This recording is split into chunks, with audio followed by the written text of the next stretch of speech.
Well, it sure sounds like that. Iranian President Hassan Rouhani boasting that Iran got its way with a newly struck nuclear deal. The Iranian leader taking to Twitter, of all places, Twitter, bragging, "Our relationship with the world is based on Iranian nation's interests. In Geneva Agreement, world powers surrendered to Iranian nation's will." The 6-month deal calls for Iran to start eliminating its stockpile of highly enriched uranium in exchange for relief from sanctions. So, did the world powers surrender to Iran? Senator Lindsey Graham joins us. Nice to see you, sir. And that certainly is an interesting message he's sending out to the world. Well, this interim deal is like Swiss cheese. It's got holes all in it. The deal allows the Iranians to do R&D, research and development, on centrifuges. Our guys say that means just pen and paper. They can design new centrifuges for research and development. The Iranians say, no, we can actually operate centrifuges. At the end of the day, what do I tell people in South Carolina based on this tweet? What do you tell the people in Israel based on this tweet? Well, Israel must be, I mean, I imagine that Vice President Biden got an earful when he was at the funeral this past couple of days. I hope so, but what am I supposed to?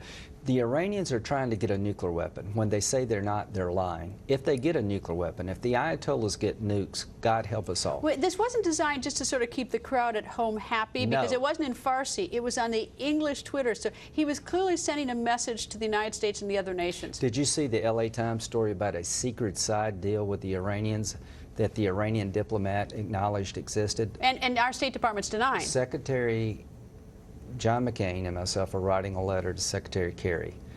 Is it true? If it's not, tell us.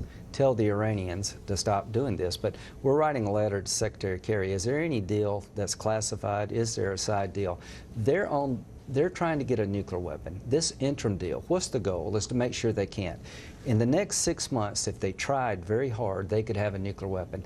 At the end of this deal, when the 6 months is up, how far away from a nuclear weapon are they? Will the reactor that produces plutonium be dismantled or just frozen in place? Will all the highly enriched uranium be turned over to the international community or just some of it? Will they still have thousands of centrifuges? All right. What do you think President Obama, if he were sitting here tonight talking to you, what do you think he would say in response to you? He would say, don't do sanctions, Lindsey.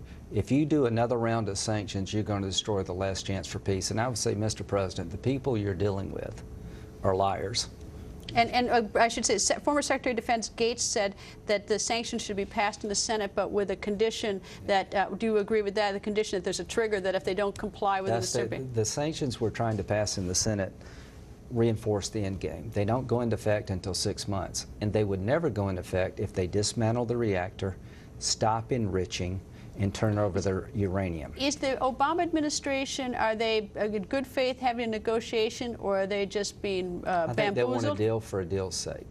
Just any deal? I think this is Syria all over again. This is North Korea all over again. The people who did North Korea are in charge of these negotiations. Here's what I believe.